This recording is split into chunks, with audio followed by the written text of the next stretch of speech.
Now, Roma Wines presents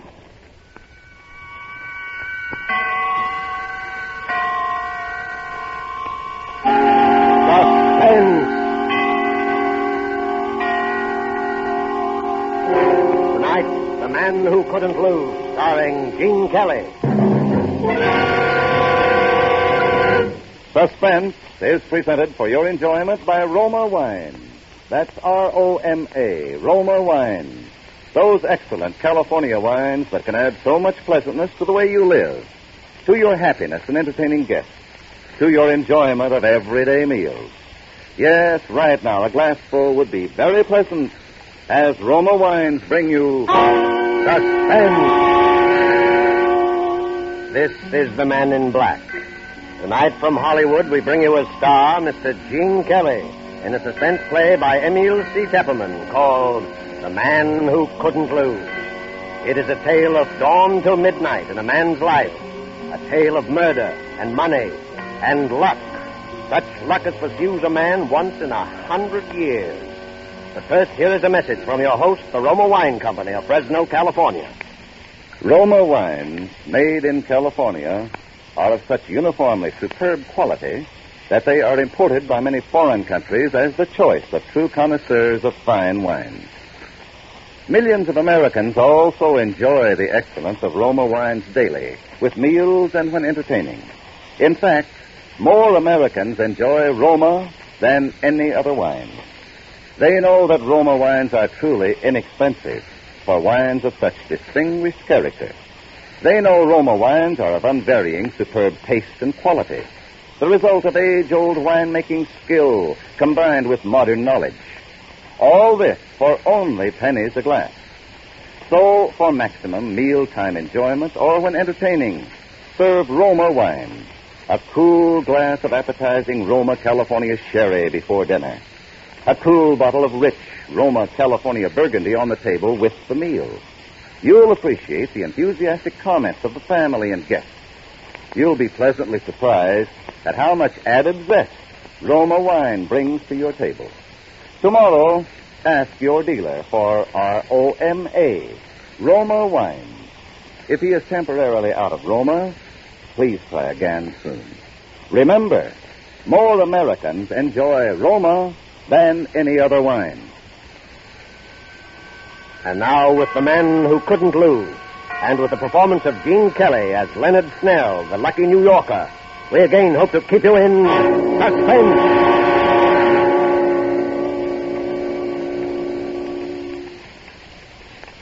You feeling all right now? Sure, I feel swell. You better not talk any more, though. Oh, why not? I got nothing to worry about.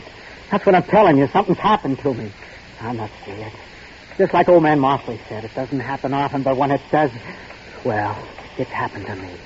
Something's happened to me that doesn't happen once in 100 years. And it all happened in one day. Yeah, it began this morning.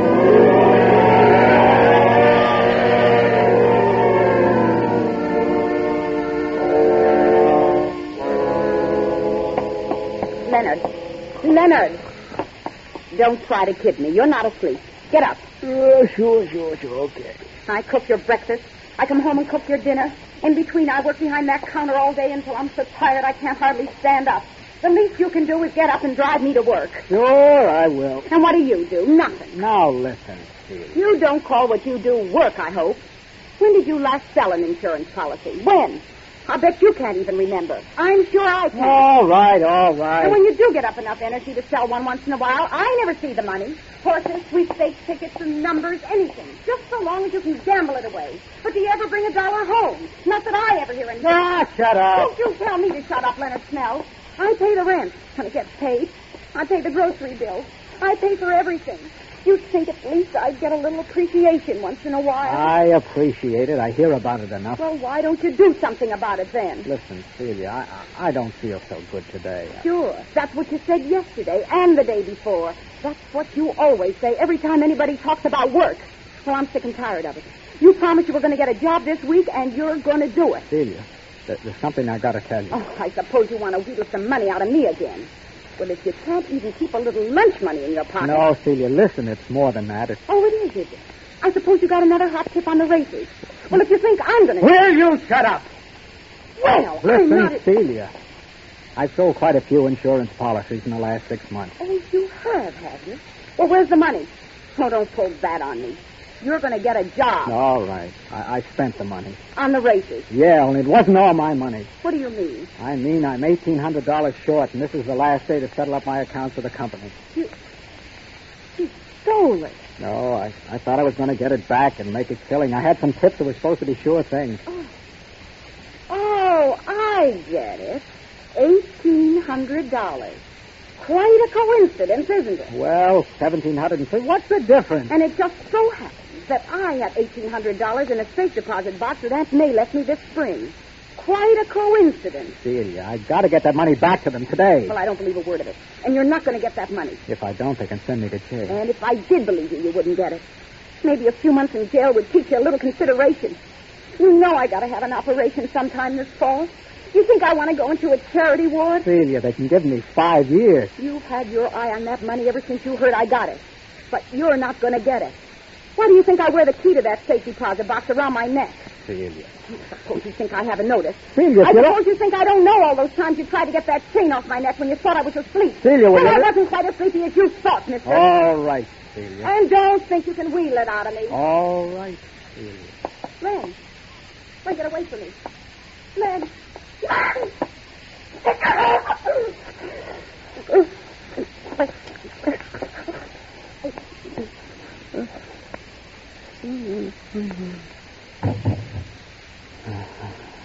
I knew I'd have to do that to you someday.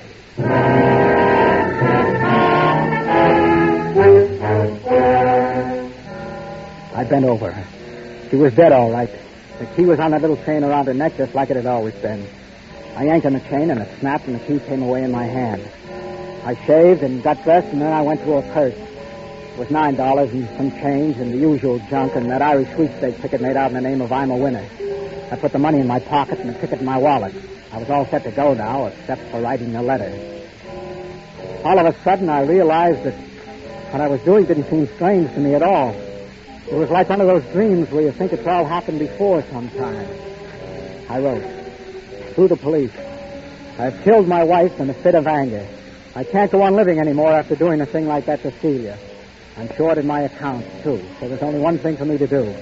Don't bother looking for me. By the time you get this letter, you can find me in the city morgue. Yours truly, Leonard Snell."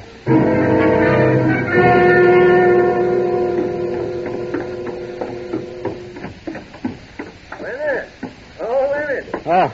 Oh, good morning, Mr. Mosley. Leonard, I just had some great news. I knew you'd want to hear about it right away. Well, I'm in sort of a hurry this morning, all Mr. right. Wait till you hear this. You know that picric acid dye formula I've been working on? Yeah. The government's just bought an option on it. They're going to try it out under factory conditions. And when they do, well, my boy, it'll be worth $1 million. Well, what do you know? That's really great. Well, I guess I better... I have decided to take out that annuity you've been trying to sell me. Got an application with you? You... Oh, yeah, sure. Come on inside. Oh, hello there, Leonard. Good morning. Why, my land, you look as though you'd just seen a ghost or something. Just sold a policy. You don't sell them like that every day, do you, my boy? What's that first premium? About $3,400, isn't it? Yeah. Well, there's a nice commission in that, eh, Leonard? About $1,800, isn't it? Yeah? Yeah. 18. Well, Leonard certainly deserves it. He works very hard. I see him coming home every evening with that briefcase and all those papers under his arm. Most of those papers are the racing forms, aren't they, Leonard? Well, well, sit down, my boy. Watch out for those bottles, picric acid. You know, I've been watching you, Leonard. You've had a hard time, but you're a gambler. You believe a lot in luck. Well, now, I've got a theory about luck. Yeah. Now, when were you born? March 1st, 1878. Yes, sir, luck is something that can come in big doses sometimes, almost as though fate had planned it out ahead of time. Uh-huh. Who's the beneficiary? Oh, my wife, of course.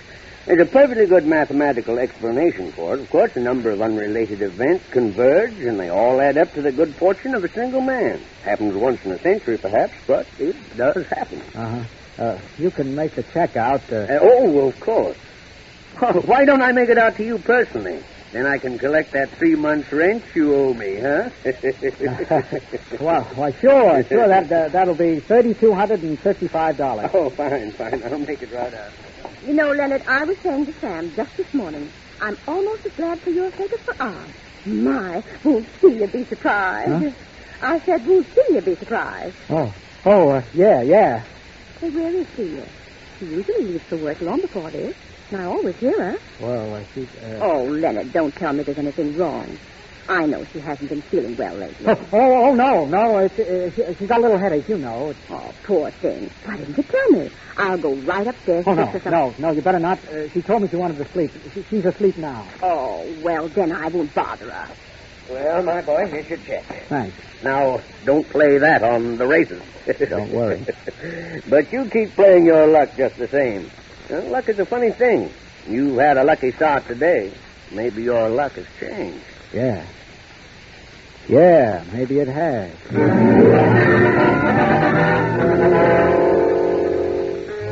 Why couldn't he have signed it yesterday?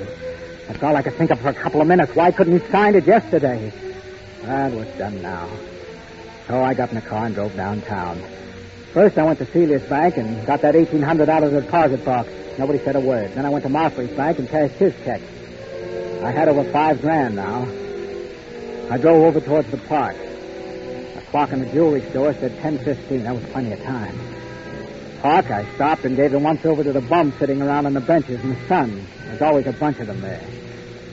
Pretty soon I see a guy that looks about right. Hey, you. Me? Yeah, you want to make $5? You mean a job? Oh, you won't have to strain yourself. I just hurt my wrist. I can't drive. I got to go uptown to meet a guy. Want to drive me?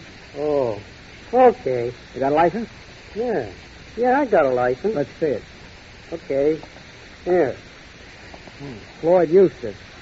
Omaha, Nebraska. You're kind of a long ways from home, aren't you? Yeah. But it's okay to drive with in this state if you got a licensed driver with you. Okay, Floyd Eustace. You'll do. We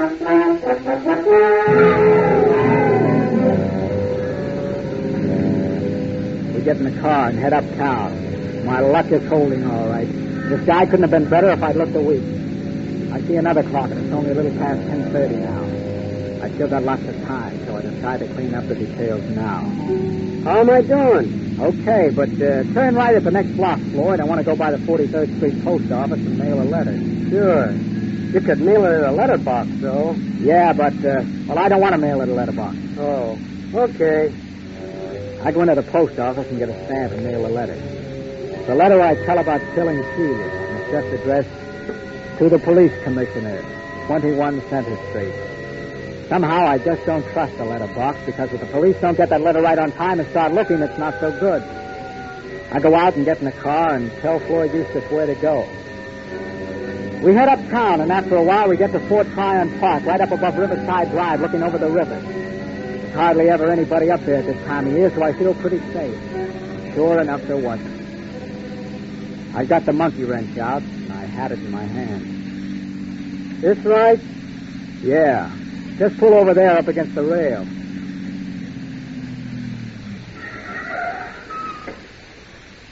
Gee, I never been up here. Must be quite a drop down there. A couple of 100 feet, huh? Uh-huh. This where you're supposed to meet the guy? Yeah. Right here.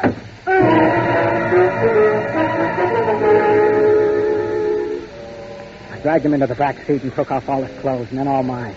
I changed clothes with him right down to the underwear and socks.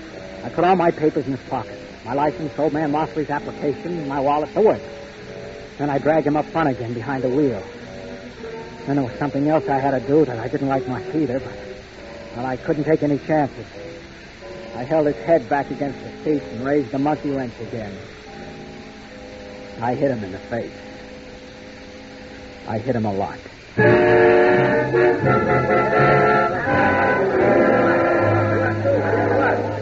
Stand back now, stand back.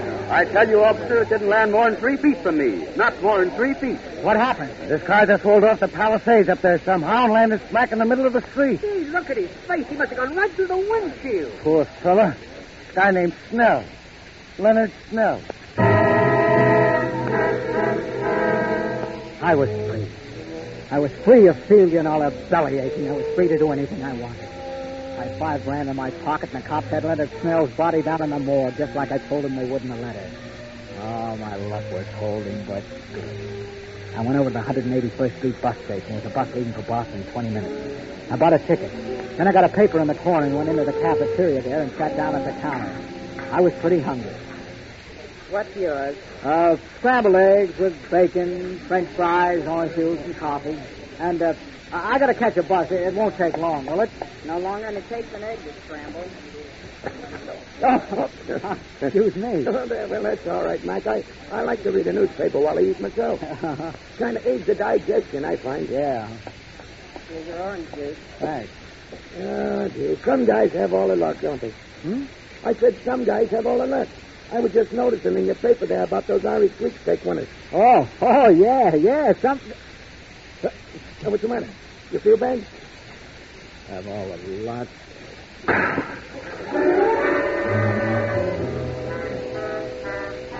When I came to, somebody was swabbing my head with water.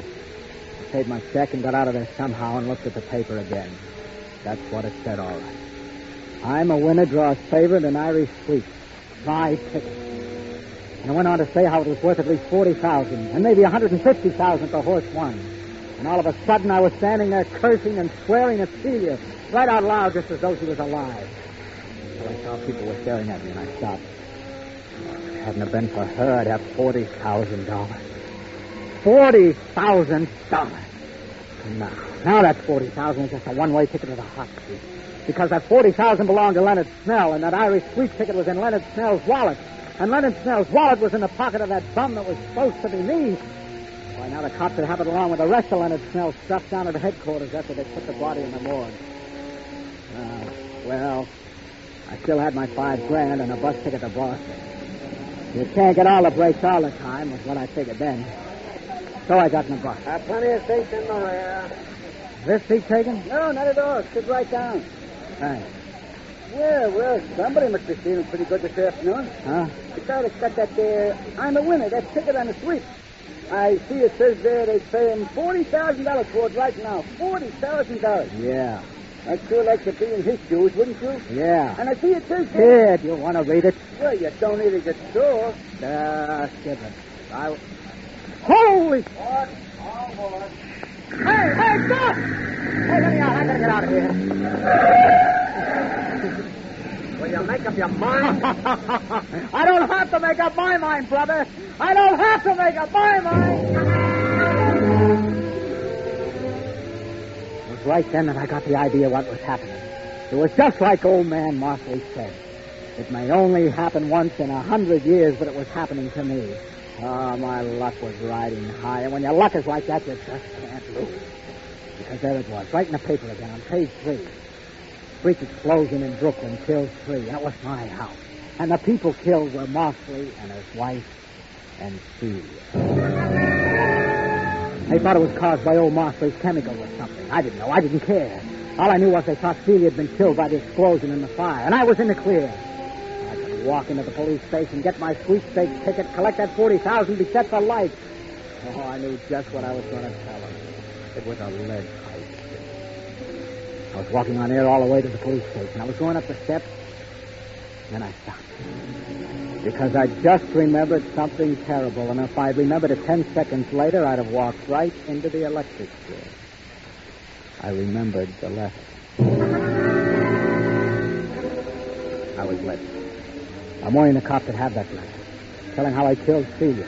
That letter that I'd taken all the trouble to mail at the 43rd Street post office so I'd be sure to get off all right. Well, even worse this time than I had before, because it seemed like I'd almost had that money right in my hand. And I was pretty shaky. I went into a bar to get a drink. Yes, sir, what would it be? A double rye. All right, sir. Like a little chaser on the side, huh? No. That'll be... Just leave the bottle. Oh, yes, sir.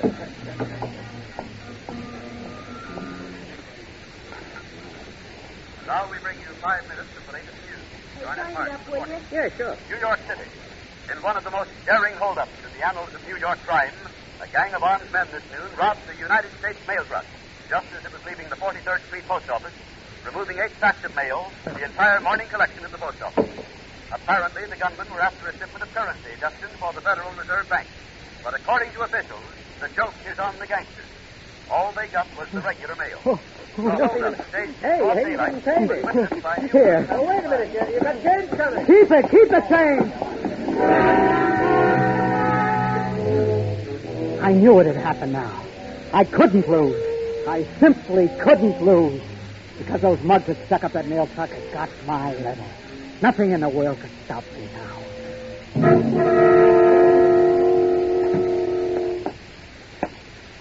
Officer, I just been held up. Held up, huh?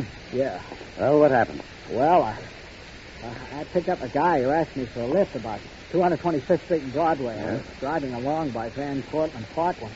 Suddenly grabbed me.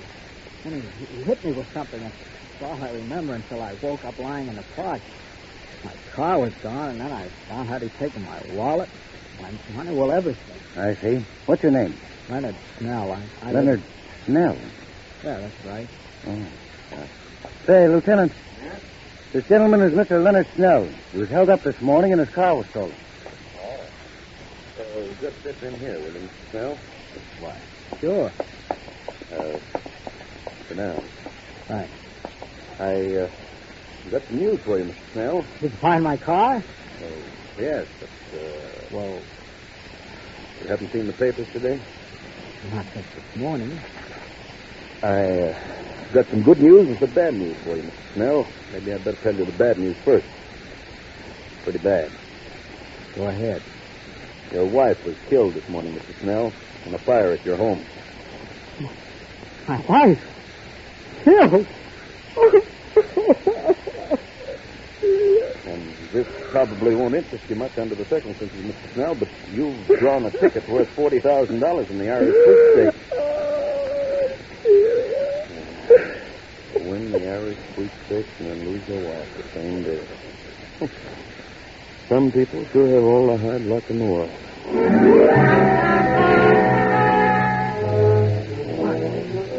Luck. Within about 15 minutes, more things were happening to me than can happen to most guys in a dozen lifetimes. And then comes a jackpot I've been waiting for. Hold it, Mr. Snell. Hold that pose right there. Just one more, will you, please? If you care to make a statement, Mr. Snell, would you mind telling the public how you feel? I know it's pretty tough, but if you could just make a statement. Please, fellas, please. Please give us a break, will you? I hate to trouble you at this time, Mr. Snell, but the banking syndicate I represent is prepared to offer you $40,000 in cash for your sweepstakes ticket. I have the money right here in cash. All right, but I don't care much about the money now.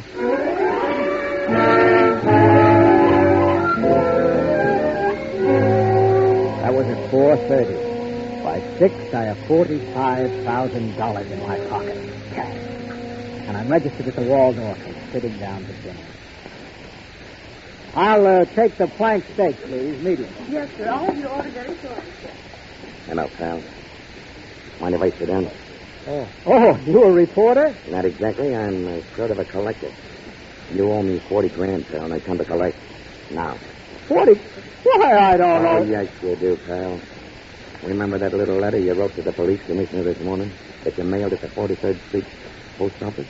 Remember that? Some friends of mine found it. They figure it's worth just about 40 grand. You're one of the guys that stuck us in there. You want to make something of it? There's a big reward. There's a cop right outside the hotel.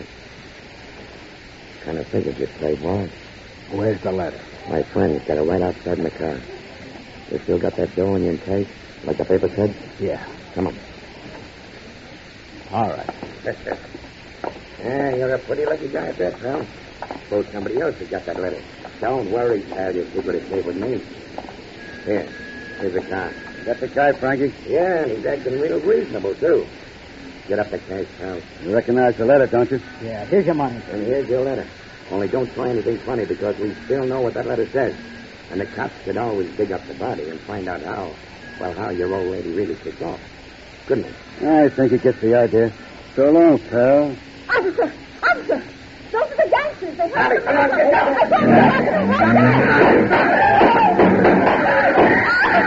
Somebody better help that poor man. He's been shot. Poor fellow looks like he's paralyzed or something. You go call an ambulance. I'll stand by this man here. Okay. What's this, Jerry? We just had a little shooting match with those mail robbers. The other boys got him down the street, but this poor man was shot when they fired back. Hey, what's this letter here in the street? Addressed to the police commissioner. The fellow that shot had it in his hand before he fell. You better open it. It might be evidence. No. What? No. Leonard Snell again. Better put a guard on Snell at the hospital, Jerry. From the looks of this letter, he's going to stand trial for murder.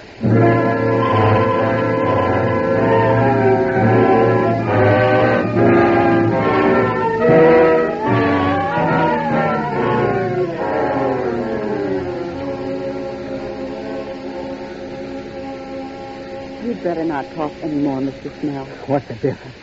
What's the difference how much I talk? That's what I wanted to tell him. Once they did get the letter, I'll never go to trial. Because I got luck. Don't you see? It comes once in 100 years, and I got it. I got that kind of luck. And when you got that kind of luck, you can't lose. You can't lose. You can't lose.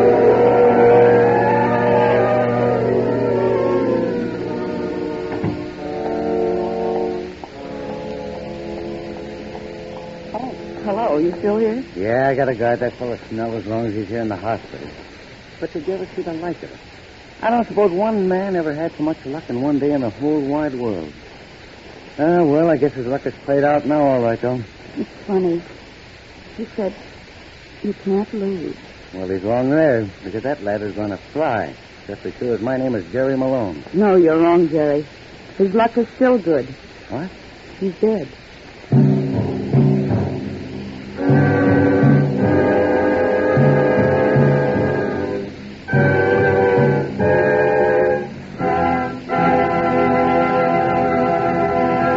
And so closes The Man Who Couldn't Lose, starring Gene Kelly. Tonight's study in Suspense. Suspense is produced and directed by William Spears. Have you discovered, as so many thousands of Americans have, how much Roma wines add to the enjoyment of your meals? How their superb taste makes special occasion feasts out of everyday meals? Find out for yourself what a marvel worker Roma wine can be in giving any meal new compliment-rousing zest. Start off the meal with an appetizer, Roma California Sherry. Then place on the table a cool bottle of Roma California Burgundy. You'll be amazed at the tremendous difference Roma wine makes in the enjoyment of your food. Don't overlook this easy way to add extra enjoyment to everyday living at a cost of only pennies a glass.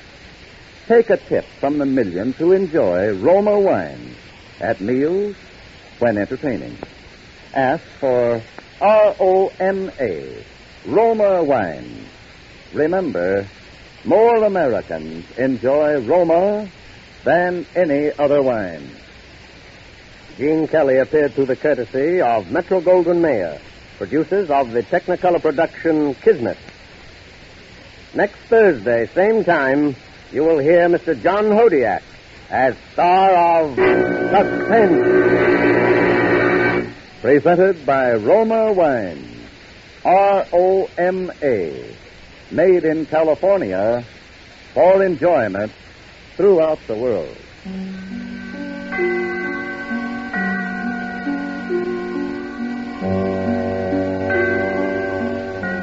This is CBS, the Columbia Broadcasting System.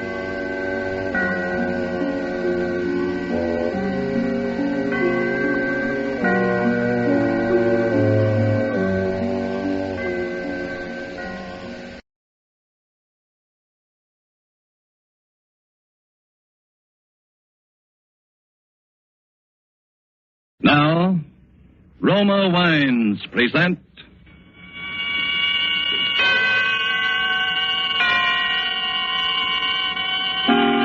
Suspense.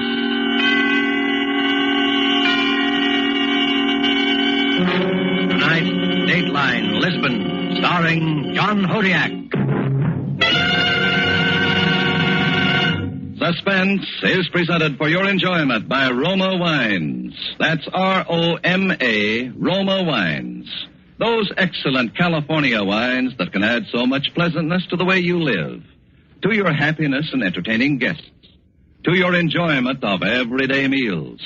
Yes, right now, a glassful would be very pleasant as Roma Wines bring you Suspense. This is the Man in Black, here for the Roma Wine Company of Fresno, California, who tonight from Hollywood bring you a star, the rising new film personality whose performance you admired in Lifeboat, and whom you will soon be seeing co-starring with Lana Turner in MGM's Marriage is a Private Affair, Mr. John Hodiak. For our suspense play this evening, we ask you to project time into the not-too-distant future. And so with Dateline Lisbon and with the performance of John Hodiak as William Baldwin, we again hope to keep you in suspense.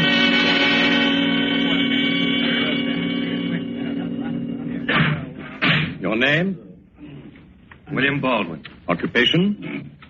I was a foreign correspondent. At the time, that is, of the murder with which you were charged? Around that time, yes. I see. Now, Mr. Baldwin, would you be good enough to tell the court where you were on October the 5th, 1944? I was in Lisbon, Portugal. Can't you be more specific? Look, when you say I was in Lisbon during the invasion, you've told most of your story right there. You know the place. Yes, we know it. I should say that at one time or another during the course of the war, most of us here had occasion to pass through that port. That was the big way station, all right. The neutral terminal for the boys who worked for the Allies, those lined up with the Axis. You'd see a crowd from the Soviet, anxious to get back to the Eastern Front and the sound of the Internationale. You'd see right behind them, maybe, a delegation of Nazis, glad to be away from any front and sick of the Horst Wessel song. The lads from London with their briefcases and striped trousers and Rule Britannia very clear in their ears. They were there, too. So were the guys from Warsaw. Their clothes getting a little threadbare, but the Polonaise sounding as fresh and strong as it did 4 years before. And the French, not the Vichy'ites, but the ones who might be at the very next table, the free ones, who never stopped hearing La Marseillaise. Brass hats, underground agents, refugees, and heels. That was Lisbon.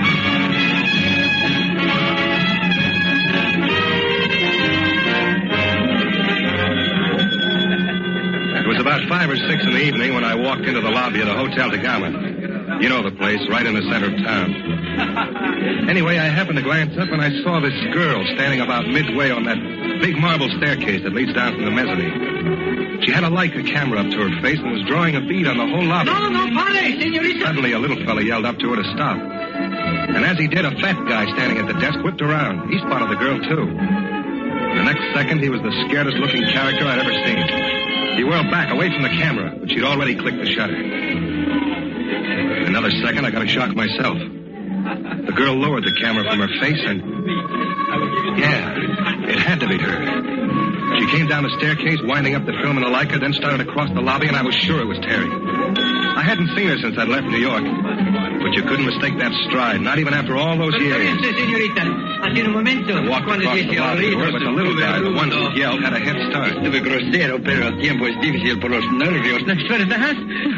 you say so, senor. But I haven't the faintest idea what you're talking about. Ah, American. 3,000 pardons, Mrs. I simply wish to apologize for my outburst. Clearly, it was... Outburst? I'm sorry, senor, but I don't get it, even in English. It was when you were on the staircase. He yelled at you. At me? But what on earth for? I don't think he wanted you to take that picture. Are you serious? Why should... No. Hello, Terry. Bill Baldwin. It must be... 12 years. I didn't mean that. I mean, since I've even heard about you. I've heard about you, though. You've been doing all right. I've been busy. Terry Moore covers the Burma front. Terry Moore turns candid camera on Allied leaders. Terry Moore shoots Parade Magazine Picture of the Week. You've been getting more publicity than Hitler. I work for a better concern. Bill, what on earth are you doing here? There's so much... We're being rude to your little friend. Oh, excuse me, senor. You objected to my taking the picture? Oh, no, Mrs. Not at all. That is the point I wish to clear up. Oh, permit me. I am Don Luis Fernando Sanchez Jesus de la Castellano Cristobal. The third. How do you do? But my friends call me Mosca. I can understand why. Yes. Mrs., I should very much like to buy that picture.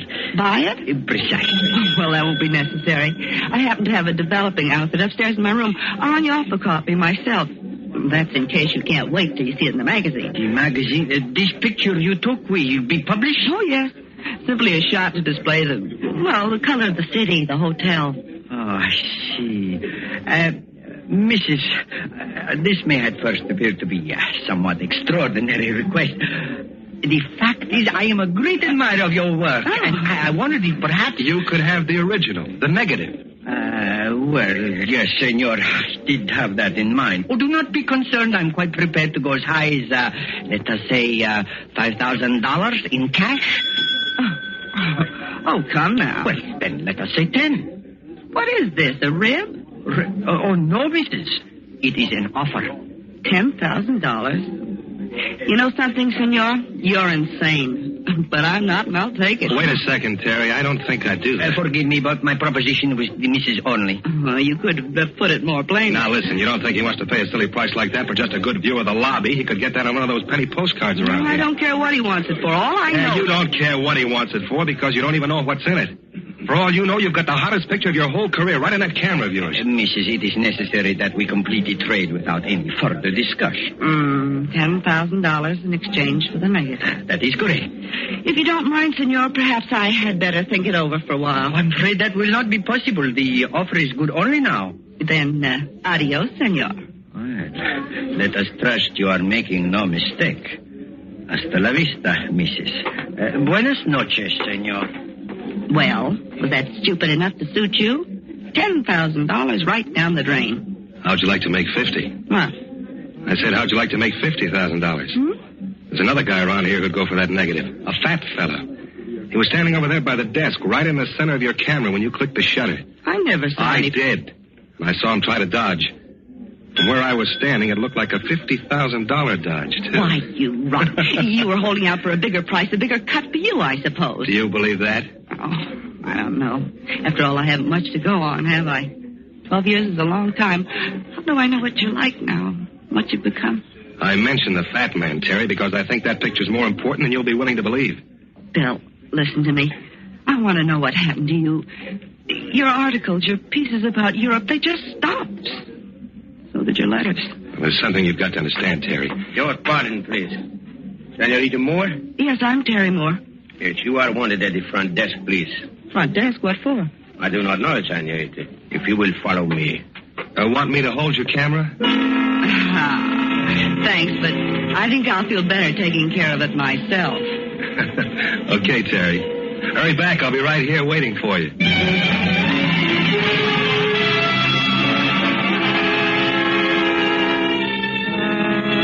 I'd been standing there about a minute, gentlemen, when I looked up and saw the fat guy. He stepped out of one of the lobby phone booths and headed for the cocktail lounge. I didn't want to lose track of him, so I followed. Pretty soon out came Terry. She had a funny look on her face. Okay, so you're right, and I hope you're satisfied. What happened? Get a better offer? Yes, my life. Your life? In return for leaving my camera on the third floor fire escape within the next 20 minutes, I shall be permitted to go on living. Otherwise... No, don't sit down. Who told you all that? I don't know. That's a silly remark. You don't know. The call was waiting for me at the desk. It was somebody on the other end of the telephone. Oh. Excuse me. My friend. You at the table. So I'm deaf. An dem Tisch dort. Gestatten Sie? Well, how did you learn to speak? Ja, jawohl. Mind if we join you? Bedauere, ich spreche kein Englisch. Sound like the voice on the telephone? How can I tell if he doesn't speak English? What did he say? He said he doesn't speak English. Oh. Wait a second. Excuse me, pal, but I'd like you to meet the young lady you talked to on the phone. She, How können Sie nicht sehen, dass ich beschäftigt You better bin? speak English. Every time she hears German, she goes to pieces. Creates a terrific scene. You will be good enough to leave me alone. I do not wish your company. Thank you. What about that, Terry? I'm pretty sure that's it. Good. Have a seat. Oh, that's all right. Don't get up here. I don't believe I caught your name. Look, if you do not leave at once, I shall call the manager. I'll be glad to do it for you. You know, my friend, now that I've got a good look at you, I can't help feeling I've seen you before somewhere. Yes, I was thinking the same thing. Gnädige Fräulein, you are very much mistaken. Oh, not with photographs, I'm not. I've studied too many of them. And that's where I've seen you, in a photograph. Now, let me tell you something. You have never seen me before. That's my advice to you. Except that there's something different. The clothes, I think. The white collar. Yes. You're right, Terry. The civilian clothes. I've got them spotted, too. And not in a photograph. I'm going by a man I've seen 100 times. At the head of a parade on a dais in a public square. Now, listen. In the back seat of an open touring car with guards on either side. You are a fool. I tell you for a fact, you are a fool. You see, I used to cover Poland for a number of American papers. And you granted me an interview once. Bill, he isn't the general, yes. General von Klaus, one of the most prolific executioners the Fuhrer ever had.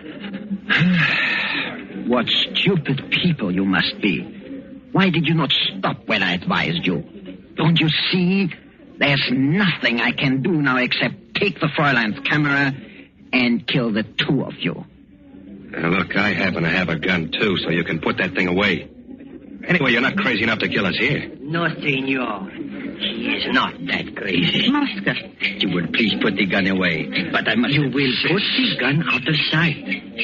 So, you will now follow me from this room. No, I will not leave these people and permit them to. Why? Do you want to bring everyone to this table? Do you wish a special spotlight for yourself? Oh, listen to me. I am the one in danger. I am the one in charge. You will do as I tell you to do. Or you won't get him out of Europe? You see, he knows. All right, shut him out. Well, what are you charging him, Mosca? Every cent he ever stole?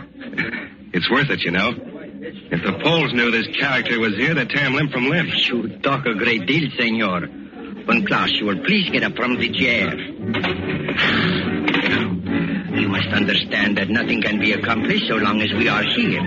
We shall continue our negotiations with these charming people at some other time and place. At the German embassy, let's say? No, nice. How would you like that, Head General? My friends, you first must get to the embassy. Again, Mrs. Hasta la vista and adios, senor. The German embassy, Bill. But he's a Nazi, a big one. That's right, and he's also taking on the land. The final squeeze is about to begin, and the general's deserting his post. The Germans would kill him as soon as the Poles.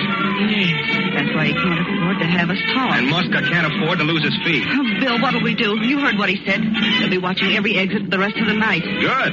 Meanwhile, we'll go dancing. Dancing? Yep. Across the floor to that door on the other side of the band. And we're going to slip through that door, up the service stairs, and into your room. My room? That's right. And you're going to develop the general's picture.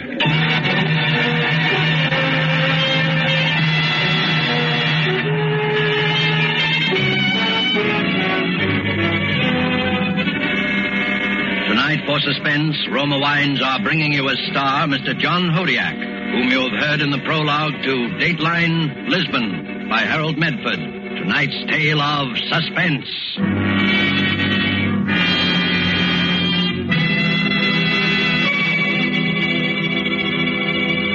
Yes, it is true that our own wonderful vineyard country in California produces in Roma wines that discriminating people in many foreign lands esteem as an imported delicacy.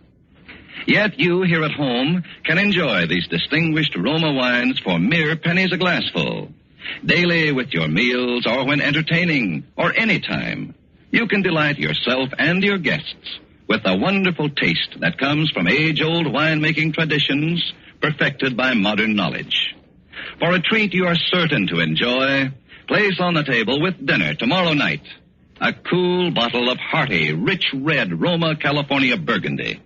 It doesn't matter what the meal is or what kind of glasses you use to serve Roma. It's good in any glass with any meal. Your family, your guests, will find new pleasure in even the simplest foods, for Roma wine makes any meal a feast at only pennies a glass. Try it yourself tomorrow. Ask your dealer for R-O-M-A, Roma wine. Remember, more Americans enjoy Roma than any other wine.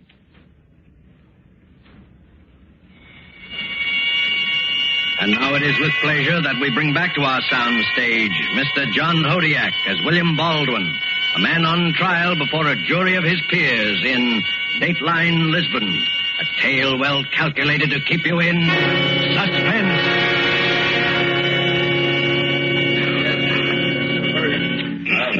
You were testifying, Mr. Baldwin, that you and the young lady started up for her room. That's right. The rear way, up the service stairs. I see. Mr. Mr. Baldwin, since you've already admitted the murder, are you sure there's a need for such detail? I wanted you to have your record straight. There isn't much more of it, though. Very well. And so you got the girl up to her room, eh? Yes. I remember very clearly. We stepped into her room. I shoved the bolt across the door. She switched on the light. And she went straight for her developing stuff. A tray, an NQ tube, the hypo, the usual paraphernalia, and went to work. I knew what was in her mind. She was going to develop that picture and get out of there as fast as she possibly could. She was scared, I guess. Then while I stood there watching her, she stopped. For about half a minute, stared into space. Bill. What is it, Terry? You haven't said anything about going home, going back to America. You've been over here so long, Yeah. Say, you'll want those lights off when you start to develop that thing, won't you? Yes. Well, give me the signal when you're ready, huh? I think I'm ready now. Okay. Bill, there's something I've got... What's that? What's what? That noise, then. Oh, I was just trying the door to be sure it was locked. Little jumpy, aren't you? I wouldn't be. There's not a soul who can get to you, Terry. So just relax. You were asking me something. Yes, Bill. What are you doing here? In Lisbon? Yes. I'm waiting. I've been waiting for months. You mean to get home? I can't go back to America, Terry. I'm on the list. I was surprised you didn't know that. Oh, no. Yeah, I've been waiting for a chance to escape. Your hunch is right. I stayed over here too long. I lost the feel of my country and the sense of what she was. And when they got around to repatriating the correspondence, I elected to stay behind. I'd been inoculated, Terry. I had the germ. So help me, I went for that spiel about the new order thing. But you could... You don't mean you worked for them? I worked for them. There were 1,000 things a guy in my position could help them with. And now that the heat's on, now that the walls are beginning to melt, you're making your getaway. That's right. Before the courts come to session and the sentences are handed out.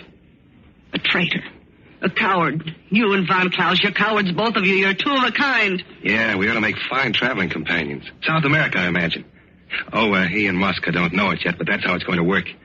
You see, the way I look at it, if Mosca can arrange an escape from Von Klaus, he can certainly arrange one for me. You got the money to pay for it, huh? No, but I've got the picture. Your picture. If that thing's published and if the story gets out, the Senor's Underground Railroad is dead. He'll make a deal for that picture, all right. Let's not worry about that. No, Bill. Surely you understand I'm going to tell this story, every part of it. Oh, I was afraid you'd feel that way. I'll have to make sure you don't. Oh, I see. All right. But you're not going to get this. Terry, get away from that picture. The door. Somebody's opened the door. Baldwin, the picture. Do you have it? Von Klaus. It's safe, General. And put away. You'll find the light switch there by the door, left side. And Mosca. But that door was locked. How did you open it? We didn't, Mrs.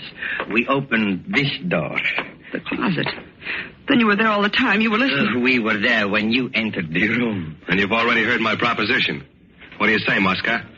Is it a deal? But of course, senor, of course. And now, if you will turn over the photograph. Yes, senor? You get the photograph when I'm on my way with Von Klaus with the right kind of passport and tickets. And incidentally, how soon can you get me those? I'm in something of a rush. I understand, senor. Would tomorrow... Let's say tonight, in about 30 minutes, in the lobby. Look, why the hesitation? It's very simple. I've got the photograph and I've got a gun. What'll it be?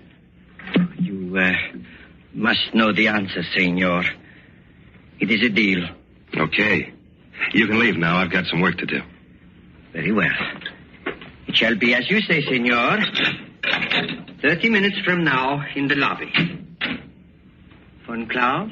There's just one thing unsettled. Yes? The Fräulein. Now, for the sake of security of all, I must insist she be silenced at once. You don't have to insist. I'm taking care of it myself. Now, you understand, Herr Baldwin. In my present situation, I must be very sure of things. Yeah, sure. Meanwhile, I told you to clear out of here. Not till the Fräulein is silent. Don't be stupid. This isn't the time for that or the place either. We can't... No? Then why did you select this time, senor? And also select this place? Yeah. We heard you only a minute ago, preparing to shoot this girl. No. Then why do you delay her, Baldwin? Why do you not proceed? That gun again? Come on, General, put it away. For what reason? What does it matter whose weapon we use?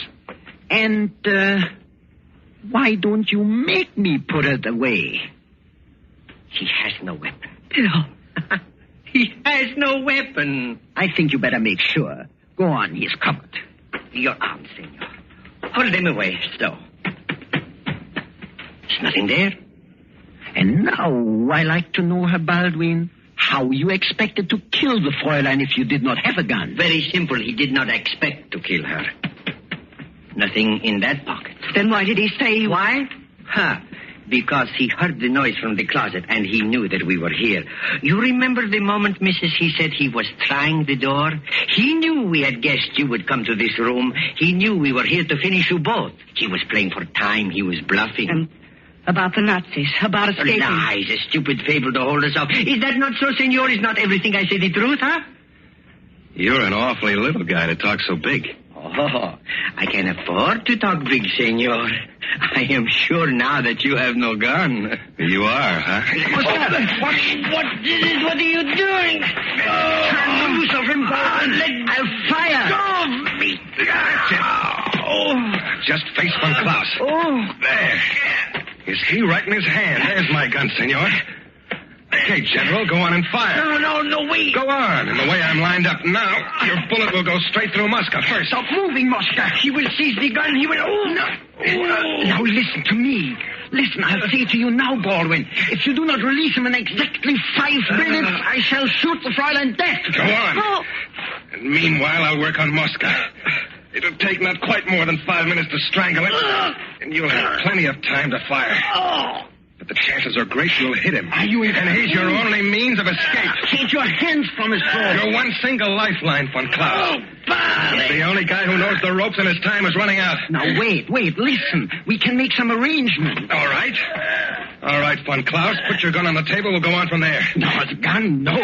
Your life's going fast, von Klaus. The one man who can save your neck's getting pretty limp. Put your gun on the table. Whatever else you listen, money, what is it, your prize? How much? Oh, my God, stop.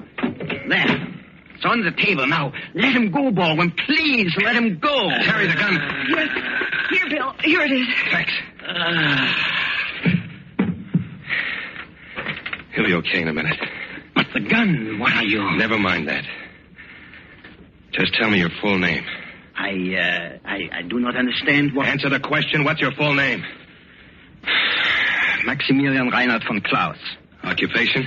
What do you know? Occupation, I said. What's your occupation? I was divisional commander of police for the district of Warsaw in Poland. At the time, that is, of the slaughter. The, slaughter? The mass executions of May 9th in the year 1940. When your men at your order went into the homes of those who weren't cooperative enough and machine-gunned the women and children. What is this? You're standing trial for murder. Standing trial for... You are mad. There can be no trial. There's no judge. I'm the judge, von Klaus, and those two the jury. Terry Moore and Mosca. But our arrangements, you said if I put the gun on the table... I turned loose of your little pal. Well, I did. That was our only arrangement. And now I want to know how you plead, guilty or not guilty, for the execution of those families. Those families? How would I know those families? You wouldn't know, but I would. That's been my business all these years. Gathering the names of victims. Keeping records on murderers like you. Baldwin, wait, give me a chance. Chance? Those Poles didn't even have a trial. You had them shot in cold blood without even passing sentence. But you're getting all of that, von Klaus. You're really getting the works. But you must understand, those measures are... Look, I will show you. It's a matter of administration. Did you or did you not have those people killed? I'm trying to explain to you it was military expediency, the entire procedure. It's part of the war. It had to be done, I'll tell you. In other words, you did? Yes, but That's all I wanted to hear. Your verdict, Terry, what is it? I say the man is guilty. Mosca's not able to vote right now, so I'll have to do it for him. And I say you're guilty, von Klaus. So for the crime of multiple murder, I sentence you to death. And may God have mercy on your soul.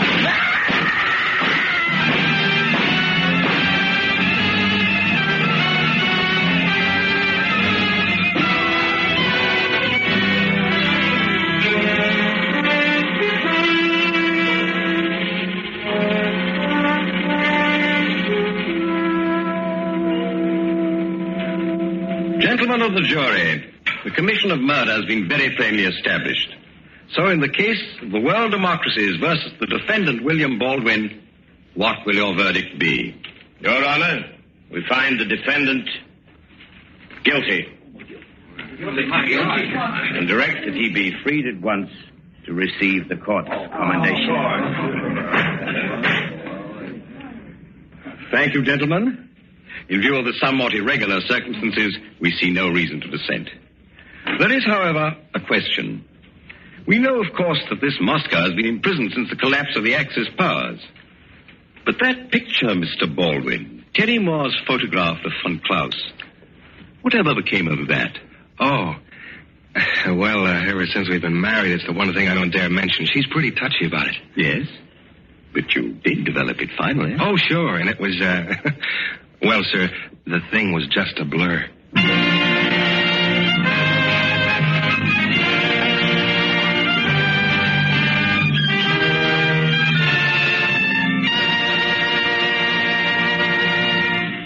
And so closes Dateline Lisbon, starring John Hodiak. Tonight's study in Suspense. Suspense is produced and directed by William Spear. If you are one who does not yet know how much and how delightfully Roma wines can add to your meals, well, let me urge you not to miss out any longer on such a treat as this. There's nothing complicated about it.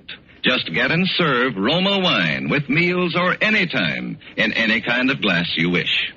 Try the many different kinds of Roma wine until you find those you like best of all. Try Roma California Sherry with its wonderful nut-like flavor as an appetizer. Then hearty Roma Burgundy or the deliciously delicate Roma Sauterne with the meal. These superb wines make even the simplest meal a feast.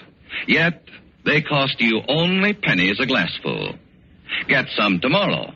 And if your dealer is temporarily out of Roma, please try again soon. Ask for ROMA, Roma wines. Remember, more Americans enjoy Roma than any other wine. Our government wishes us to pass along to you an important reminder. Winter is just around the corner, a winter in which every kind of fuel for home heating will be extremely scarce. It is to your essential interest to ensure fuel savings right now. Arrange for your fuel supply immediately. Check all your heating equipment now. If possible, protect yourself against loss of heat by seeing to proper insulation, storm sash, and weather stripping. If you don't prepare now for heavier weather, you may be in for a cold, uncomfortable winter. Next Thursday, same time, you will hear Mr. Reginald Gardner as star of Suspense. Presented by Roma Wines, ROMA. Made in California for enjoyment throughout the world.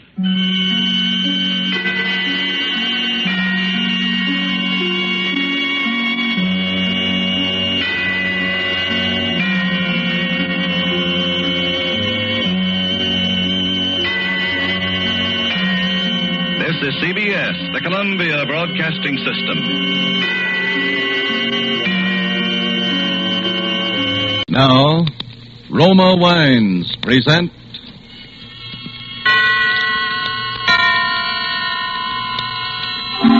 Suspense. Tonight, The Merry Widower, starring Reginald Gardner. Suspense is presented for your enjoyment by Roma Wines. That's ROMA, Roma Wines. Those excellent California wines that can add so much pleasantness to the way you live, to your happiness in entertaining guests, to your enjoyment of everyday meals. Yes, right now a glassful would be very pleasant as Roma Wines bring you Suspense. This is the Man in Black, here for the Roma Wine Company of Fresno, California, who tonight from Hollywood brings you as star Mr. Reginald Gardner and a suspense play in grim three-quarter time. And so, with The Merry Widower and with the performance of Mr. Gardner, we again hope to keep you in suspense.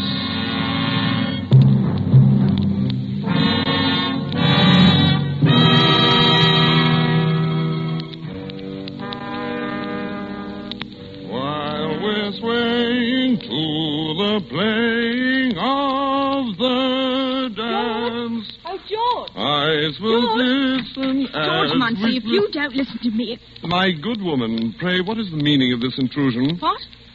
Oh, hello, Ethel. I say, who do you think you're calling my good woman? For a moment, I didn't know who it was, that's all. You didn't know who it was? Well, who did you think it was? The servant? Please, Ethel. Not that it wouldn't be nice if we did have a servant. We shall, my dear. We shall. Of course, that's what you say. That's what you always say about everything. Sometimes I wonder why I ever married you, George Munsey. It hasn't changed my life much. When I met you, I was waiting on people all day long in Hoffman's restaurant, and now all day long I wait on you. You don't think by any chance, do you, that I'm unworthy to be waited on? That would be amusing. Oh, George, it isn't that. I'm no snob, and you know it. And I'm not afraid of a little hard work, either. But you're always making such great plans and such big promises. Yes, well, I have big plans. Someday you'll realize, my dear, that you've married a rather remarkable man. Well, remarkable man. If you don't hurry up and get down to work, you'll be fired. I'm not going to work this morning. You're what? I said I'm not going to work this morning. George Munsey, are you crazy? What? What did you say? What's come over you lately, anyway? Ah, then you've noticed something. I should say I have. Wearing wing collars in the daytime all of a sudden and buying yourself a fancy hat and a cane. Really, Ethel, it's quite appropriate that I should wear a Homburg hat and carry a walking stick. After all, Appropriate, is it? Well, I haven't had a new hat since I can remember, and you know how we have to scrape along here, and now you're not going to work. Well, where are you going? I'm going up to London. London? Yes, there are certain very important affairs that I must take care of in London, my dear. And just what are these very important affairs, Your Royal Highness? Why did you call me that? Because you act so high and mighty sometimes. Oh, George, why can't you be a little more practical? My dear, has it ever occurred to you that I might be different from other men? Oh, George, you are. I know you are. In most ways, you're the most wonderful husband a girl could ever have. But really... Yes, perhaps it's time. Yeah, I think it is. Time that I took you into my confidence. Well, perhaps it's time I took you into mine. There's just 10 shillings, sixpence in the house to buy groceries for the rest of the month. Please, Ethel, don't be sordid. Sordid? Well, if you think 3 meals a day is so sordid all of a sudden... Shut up! George. You're not fit to share my confidence.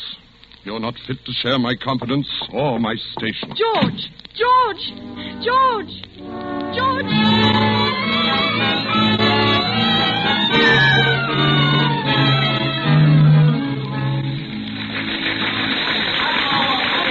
Encore!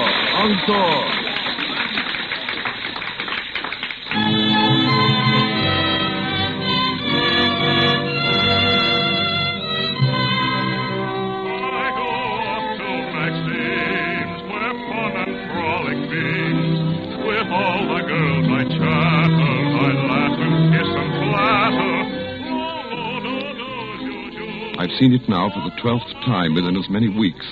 And again, as on each previous occasion, I'm all but overcome by the one astounding, incredible, and yet quite simple fact. The story being played upon the stage is my story. And the hero of that story, the dashing Prince Danilo of Masovia, is myself. The time is not yet ripe for me to return and take my rightful station in my country. All this must, for a little longer yet, remain my secret. Ethel has no suspicion yet, that's obvious, but there is one who knows, and I'm sure of it. Although she's far too tactful to say so, my Lady of the Veil. And she'll be waiting for me again tonight, that I'm sure of, too, in the lobby of the theater after the performance.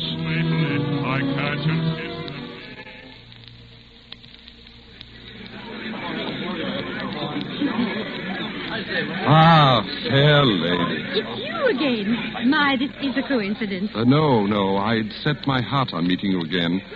May I walk a little way with you, fair lady? If you like. Shall we go through the park? If you like. There we meet again. You must be almost as fond of the play as I am. Fond of it? Well, that's hardly the word for it now, is it? But I suppose you have some special reason. Ah, then you do suspect me. Oh, now, one doesn't have to be a mind reader for that. Every young man in town is halfway in love with a merry widow as it is. Not every young man, fair lady. Remember, the prince himself does not return her love until the very last. Well, that's so. That's as it must be, fair lady. If you don't stop calling me fair lady, I shall have to start calling you Prince Charming. Shall we sit here? Ah, you know something. What? You've never told me your name. Haven't I? No. What is your name? My name? Why, as a matter of fact, it's Prince. Prince? What's your first name? My first name? Yes. Daniel. Daniel Prince. Well, that's rather like the name in the play. Daniel Prince, Prince Danilo. It is rather like, isn't it? Yes, it is. Well, don't you want to know my name? Oh, I know it. It's Sonia.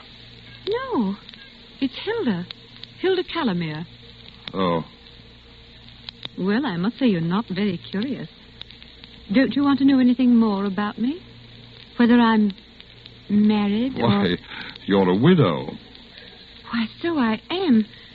However did you know? Lift your veil, fair lady, and let me see your face. Well, since my bereavement, I may seem a little older than you.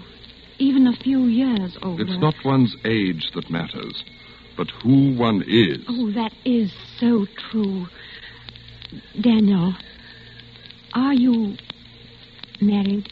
Married? No. Well, I don't see why you act so skittish about it. But I suppose you're like all the rest. You've a guilty conscience. No, I have not. Some liaison with a pretty barmaid, like the prince in the play. That's it, isn't it, Mr. Prince? Yes, there is a little liaison, yes.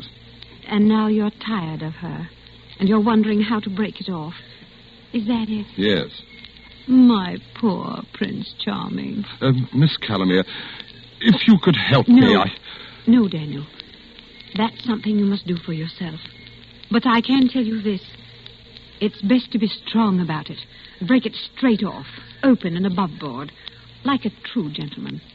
Isn't it now? Yes. Yes, of course. And things like that are always so unsatisfactory for a young man of your station in life, aren't they? My station? Yes. Well, what's that? Why, 12 o'clock, I expect. I'll have to hurry. Daniel! Wait! Where are you going? Home.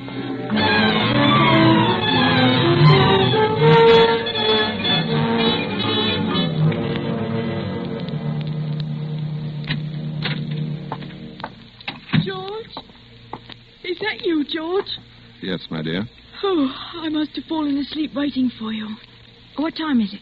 A little after 1, I think. After 1? Where in the world have you been all this time? I told you this morning that I had certain very important matters to attend to in London. And what are these important matters, may I ask, that keep you out until 1 o'clock in the morning? Ethel, tell me, do you believe in morganatic marriages? In what? Morganatic marriages. Whatever's that? When a person of royal blood marries someone beneath his station. Oh, I never thought about it. I don't see what's wrong with it if they're both in love. Why in the world do you ask me a question like that? I just wanted to know what you thought. You are an odd one. I still don't Please, Ethel, I'm very tired. I think we should get to bed. All right. I don't want to quarrel with you tonight of all nights. George. Yes? I did an awfully foolish thing today. What? I spent all our money, or most of it. Here, look what I got. What's that? A little box. It's for cigarettes or hairpins or whatever you like. But when you open it, it plays that tune you like so much. See?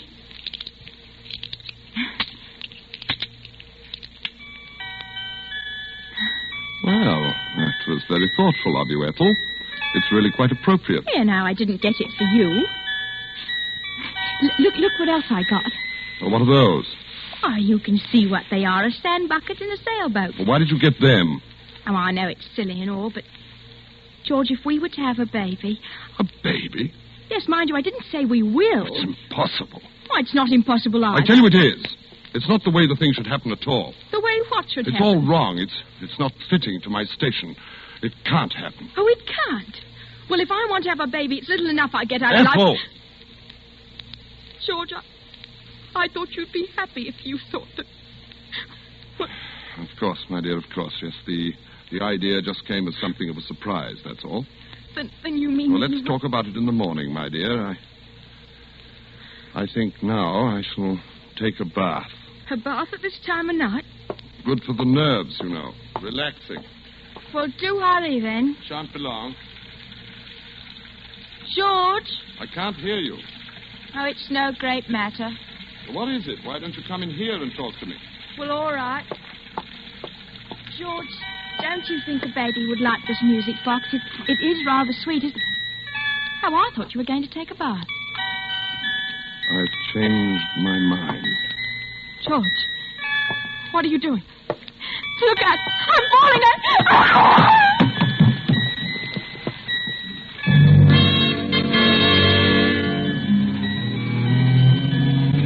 The thing kept playing as she lay there in the water. I looked at her very closely. It wasn't necessary now to do anything more. There was a deep bruise on her forehead just above the temple. She was no longer breathing. I got my hat and my walking stick.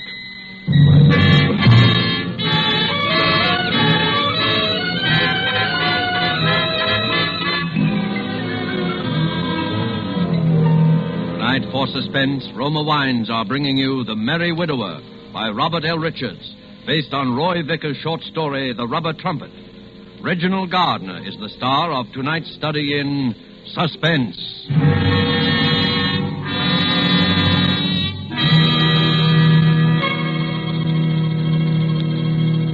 In many foreign lands, wine connoisseurs could propose this toast. California has given us this superb wine, so delicate, so excellent in taste and bouquet, that we import it. It is famous Roma California wine. Yes, that is true. For in Roma wines you will find the uniform qualities which make a wine truly magnificent. More Americans enjoy Roma than any other wine, for greater enjoyment of meals, for delighting their guests. These delicious Roma wines are the result of California's perfect soil and climate, plus a combination of old-world winemaking skill and modern knowledge that mean constant quality. Yet they cost you only pennies a glass. Tomorrow, before dinner, serve an appetizing glass of cool, amber gold Roma California sherry. Then, with the meal, serve cool glasses of hearty Roma Burgundy. Ah, there is a real treat indeed. No matter what the meal or what glasses you use, the result is the same. New compliment-rousing enjoyment of the meal. New pleasure from even the simplest foods. Try this easy, inexpensive way to better living tomorrow. Just ask your dealer for R-O-M-A, Roma wine. If your dealer is out of Roma, please try again soon. Remember, more Americans enjoy Roma than any other wine. And now it is with pleasure that we bring back to our sound stage Mr. Reginald Gardner in The Merry Widower, a tale well calculated to keep you in suspense. Shall I tell you more? Yes, I believe I shall. You've been very attentive, and it pleases us to have you share our confidence. Very well, then. At the performance that evening, the lovely widow and I sealed our betrothal.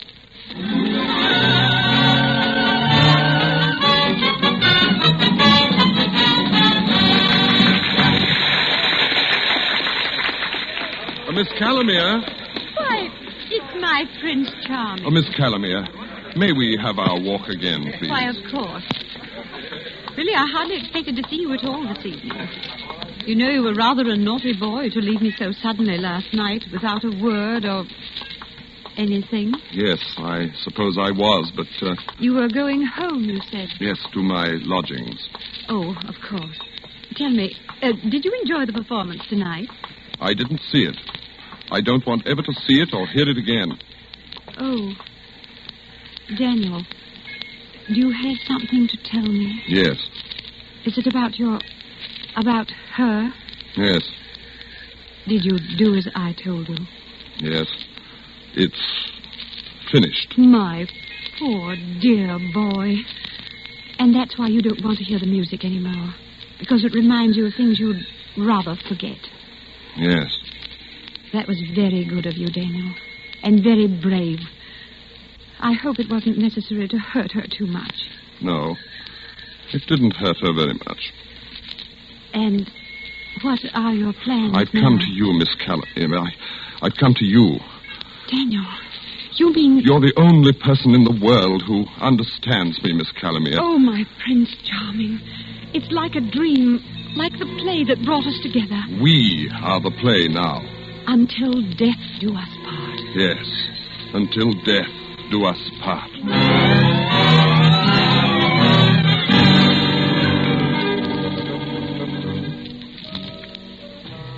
It has come off precisely as it should have.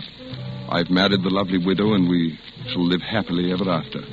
She has a fine home and her own income, and it's very fine, and she's very good to me, and very tactful, too. She never refers to my true identity or to the imposter who continues nightly to play out my life upon the stage. At her suggestion, I've taken a position in a London chemist shop for my self-respect, she says, but of course she means the better to disguise my true name and station until the time comes. Now, each morning she walks down with me as I go to work.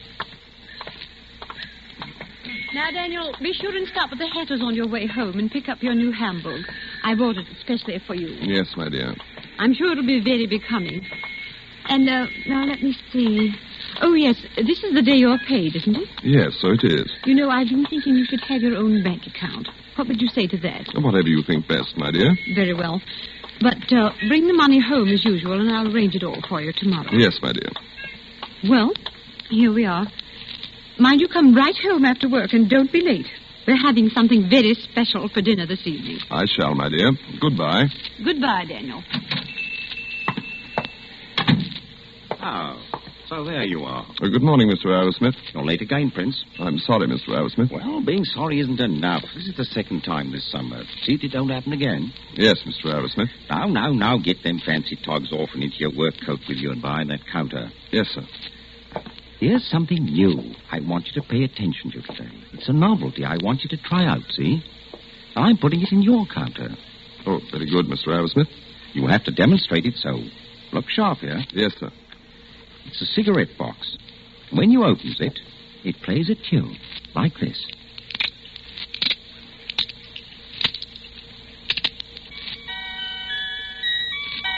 You see? Stop it. Stop it. Stop it, I say. What? I'm sorry, sir. But you see, I'm quite allergic to music. Oh, you are you? Well, mind you don't talk to me in that tone of voice, or you're liable to find that I'm allergic to keeping you on here. You understand? Yes, sir. And here's your pay. The 6-pence dock for that glass you broke Saturday. Thank you, sir. And mind you give some attention to trying to sell that music box. Allergic or not allergic? Yes, sir. Oh, hello, Prince. I was all around the old man. Oh, nothing at all. Just a minor difference of opinion and a matter of policy, that's all. Matter of policy, eh? Oh, here, what's this? Don't touch it. What's wrong? Has it got a snake in it or what? It's a very delicate piece of mechanism. Well, let's see. Oh, I say. Give it to me. Well, you are edgy. Well, you look as though you'd seen a ghost. A ghost? At the lunch hour, I took the wretched thing out to the back of the store. I smashed it to bits and threw it into the rubbish bin. It had been priced at 7 6. And I rang it up on the cash register. I say, Prince. Yes, sir? Where's that music box? I sold it, sir. You did, eh? Well, that's jolly good. Nice to have you show a bit of initiative for a change. Thank you, sir. Here you are. Here's another one. What? Salesman talked me into buying 3 dozen of them. Thought for a while I'd be stuck with them, but I guess that's going to be you that's stuck with them. Eh, Prince? That's it. Now it's you that's stuck with them. 3 dozen. Yes, sir. I'll get rid of them, I'm sure. Well, come on, Prince. Let's go have a spot of lunch together. No. I'm going home to lunch today. I must get something very important.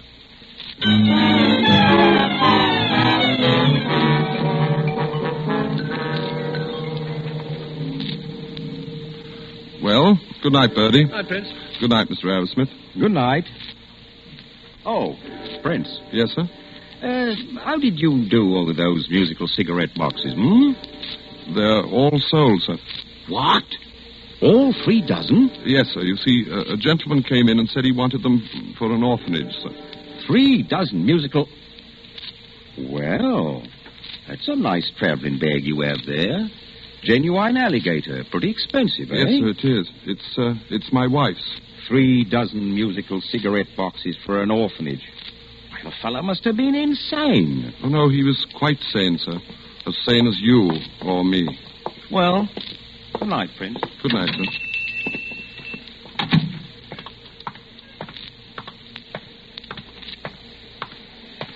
Can you spare a poor man a copper, Governor? Yes, here's a shilling. Oh, God bless you, Governor. But there's something you must do. I want to give you something else. Oh, what? Here, take this suitcase. It's yours. You can do anything you like with it. Yeah. What's the game, Governor? There's no game. I'm just tired of it, that's all. It's a good bag. You can probably pawn it for a nice price. What's in it? Do you want it or don't you? Well, all right, I'll take it. But I hope you don't have your wife act up in it or something. Then take it and shut up.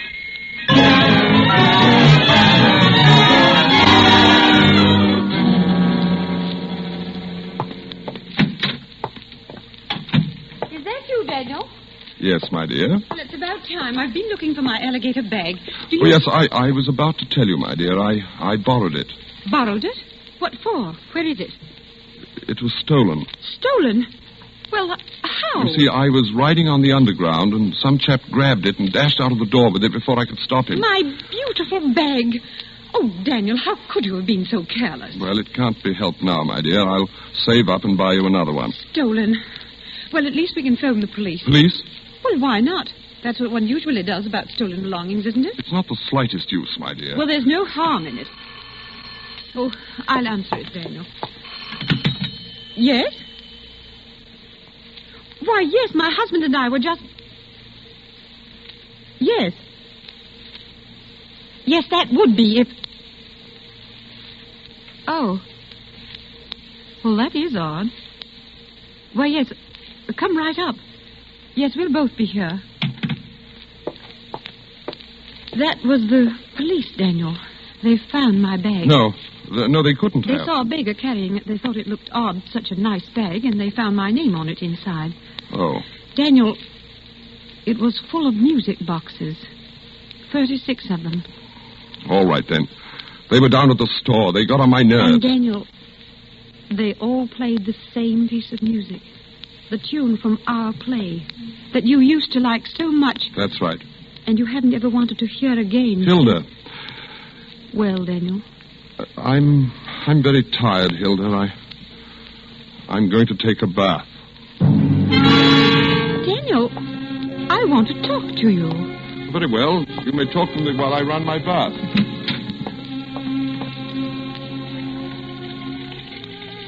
Daniel, something's happened. You're different. I'm no different. Well, why do you hate that piece of music so much? Enough to do such a crazy thing. What? Well, it's because of her, isn't it? Yes. No. What did you do that night? You killed her. Oh, who are you? I am His Royal Highness, Prince Danilo of Masovia. Daniel?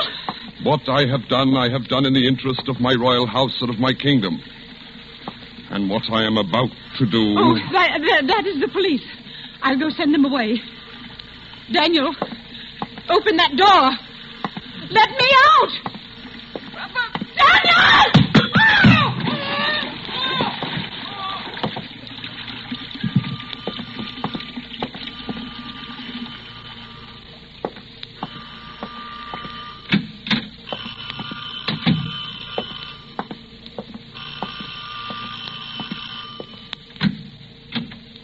What do you want? I'm Inspector Davis, Scotland Yard. That's him. Oh, George. Oh, George, why did you leave me? I'd fallen in the bathroom and cracked my head. And when I woke up, you were gone. You'd fallen? We've been trying to find you for this lady for quite a while, Mr. Muncie. All we had to go on was your taste in music. George. And when this bag showed up with the music boxes in it... by the way, Is this your other wife's bag? Oh, George, there was someone else. Ah, so you don't want to answer, eh? Well, you better call the other lady down here, Mr. Munsey. It looks as though you'd have to answer to a charge of bigamy, my lad. Bigamy. Bigamy. Bigamy!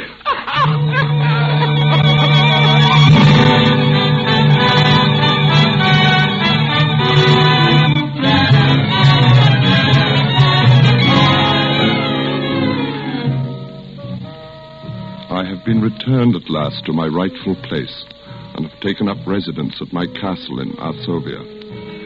There are heavy bars upon the window for the protection of my royal person, and I am most courteously treated by all my court attendants.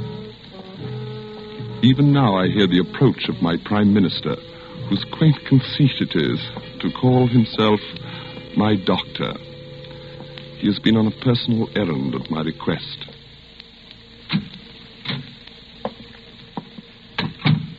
Did you get it? Did you bring us what we asked? Yes. I managed to find one. Here it is. Ah, yes, yes. That is it.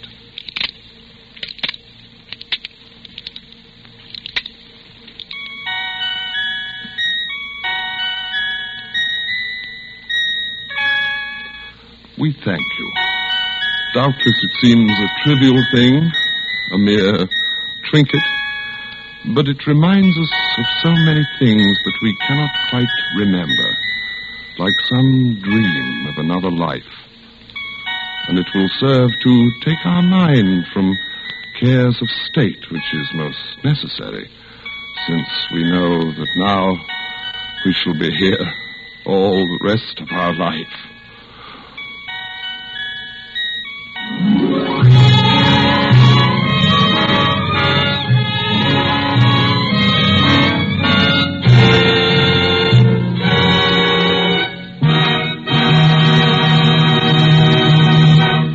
And so closes The Merry Widower, starring Mr. Reginald Gardner. Tonight's study in Suspense. Suspense is produced and directed by William Spear. Yes, Roma wine makes any meal taste better. That's the proven experience of those who have discovered the flavor complementing magic of these delightful yet inexpensive wines. For a new thrill at mealtime, whatever it be, fish, meat, or poultry, simply place a cool bottle of your favorite Roma wine on the table with the meal. Serve it in any kind of glass. Once you taste the addition these delightful wines bring to the zest and savoriness of even the simplest dishes, you'll wonder why you've ever done without Roma wines. Remember, it costs you only pennies a glass to add the extra pleasure of Roma wines to your daily meals. Tomorrow, ask your dealer for R-O-M-A, Roma wines. Try them, and you'll know why more Americans enjoy Roma than any other wine. Reginald Gardner appeared through the courtesy of 20th Century Fox, producers of the Darrell F. Zanuck Technicolor production Wilson. Next Thursday, same time, you will hear Miss Lucille Ball as star of Suspense. Presented by Roma Wines, R-O-M-A. Made in California for enjoyment throughout the world. This is CBS, the Columbia Broadcasting System.